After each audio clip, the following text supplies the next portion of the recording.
A little bit longer than a minute or two at the warthol, but we changed the battery, so we're all good there. And also just quickly discussed a couple of things, and he suggested that it might be from elephant bending these trees over, and that's how they grow.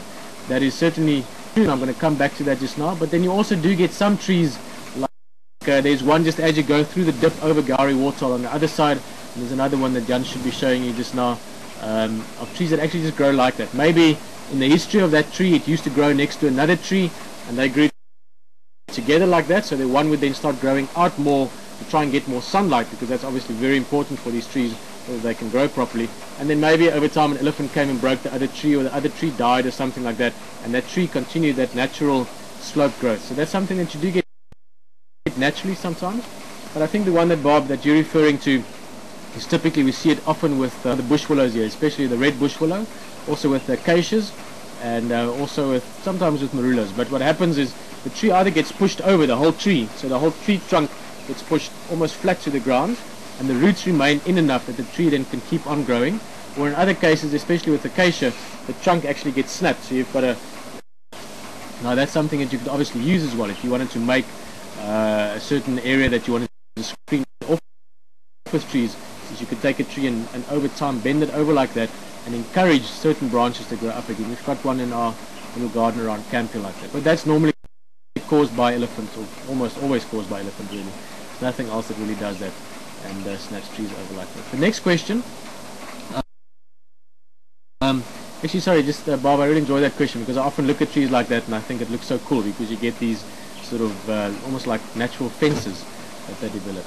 The next question is from Audrey, and Audrey was asking about the Mapocho lions, or in the way you asked Audrey, is it the bad lions, the ones that have been causing havoc by killing the other male, and unfortunately somewhere in the next couple of weeks, most likely by killing most of the cubs from the Kahuma pride, is something that should happen. And the question was basically, can't we move them or relocate them to another area?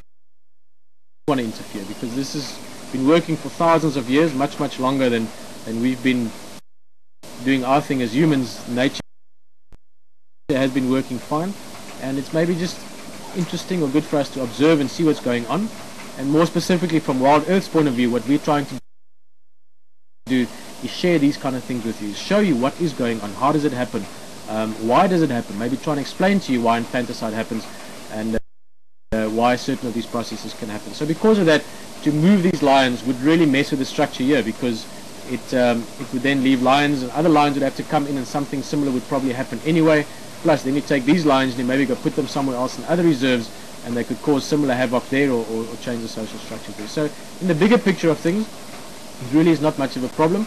What could happen with these lions, they might move in, they might even... I was thinking about it.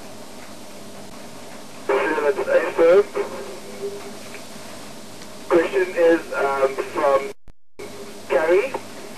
Have you ever had a close call with any animals that might have scared you, like when the Landy broke down by the hyena den at night? Cool. Carrie? No, don't walk like that, Christy. Christy just sneaking underneath the car. James' girlfriend that's visiting with us. She went to fetch computers. Carrie, you're asking about if I've ever had close encounters. I must admit, I'm a bit, maybe my memory is a bit foggy. I don't remember specifically the time the Landy broke down with hyenas, mainly because the Landy has broken down quite a few times with us. But no, I mean, it's always a difficult question for me to answer. It's one of those questions that in my guiding career as well, you often have questions about dangerous encounters, and you often have questions about what's your favorite animal. And that's of course a very objective thing, or subjective thing really, depending on which side you're looking at it from. Okay, to answer your question, I've had a few close things. I mean, if you spend enough time out here, you sometimes do get close to things, but you know, that can vary from a couple of times when you get very close to a snake, which is potentially more dangerous, I guess, than it would be to get very close to an elephant. Personally, I've never had something where I'd say it was very close and I felt like I was going to die. And it's not because I'm arrogant about it, or it's not because I'm overconfident. I've got a lot of respect for animals, which is a very important thing. But through time, you get to become very comfortable with it. The same as maybe some of you live in big cities and you have to walk around quite a lot, so you're quite used to crossing the road just quickly if you need to through traffic. And the car might not miss you by that much, but you know what you're doing, and you've got a healthy respect for the car, because you know if it hits you it's going to be a problem, but you manage to cross it anyway because it's something you're used to. The same would go for being out here. If you live out here all the time, you keep that healthy respect for your environment, or you should. If you don't, then you should reevaluate why you're out here.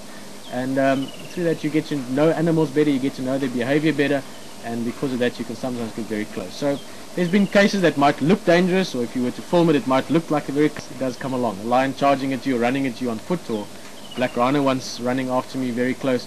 It is obviously a very, very exhilarating experience. But it's not something I would say was a close encounter, but it's never in any way that I felt this animal now wants to kill me. But at the same time, it does. If you walk away from it and you're fine, and more importantly, or as importantly, the animal is fine, then it's just a good close encounter. So I hope that answered that, and away from everything. So I'm not quite used to having a talk show, talking with you guys and having questions asked, but it's quite nice. Thank you for sending questions through. I'm hoping there might be another one. Jan, anything new yet? Pieter, from Sandy, how long is a lion's gestation, and how often do they breed? Sandy, thank you for that question. It's sort of a more question is they then have precocial lambs or precocial babies, which means pre-developed. So that baby is born and within minutes it's up and running, and it can feed and it can see and can do everything that it needs to. But that impala can only have one youngster at a time. So that's the trade-off. As for the breeding cycles, Sandy, that depends obviously on quite a lot of things. But let's say in a typical ideal world, where nothing goes wrong, there's no droughts, there's no shortage of food, there's no other lions that come in and attack them, or there's no hyenas that come and kill one of the cubs. In an ideal situation, they will have cubs roughly every 2 years, 2.5 years, basically because they have the cubs. So from conceiving, 3.5 months later the little cubs are born, and it takes about 18 months to 24 months for those cubs to get big enough that they're self-sufficient. So what happens with your female cubs, they will often stay in the pride. With your male cubs, if they're lucky enough to have brothers or cousins, they form coalitions, and at about 2 years of age they get pushed out by the bigger males and they become nomads, and they go live as nomads for, again, depends on the area and how big they are, but let's say typically 4 to 5 years, until they're about 5 years to 7 years old, when they get big and strong, and then they'll go back, not necessarily back to the original area, but to another area, and they'll go challenge other males, try and kick other males out to take over a pride. Exactly what is happening at the moment. The Mapocho males 2 or 3 years ago, even though there were 5 of them, wouldn't have been big enough and mature enough to start challenging. But they stuck together, they stayed in a coalition, and then they came in and at the moment they look like they're going to take over maybe even 2 different prides.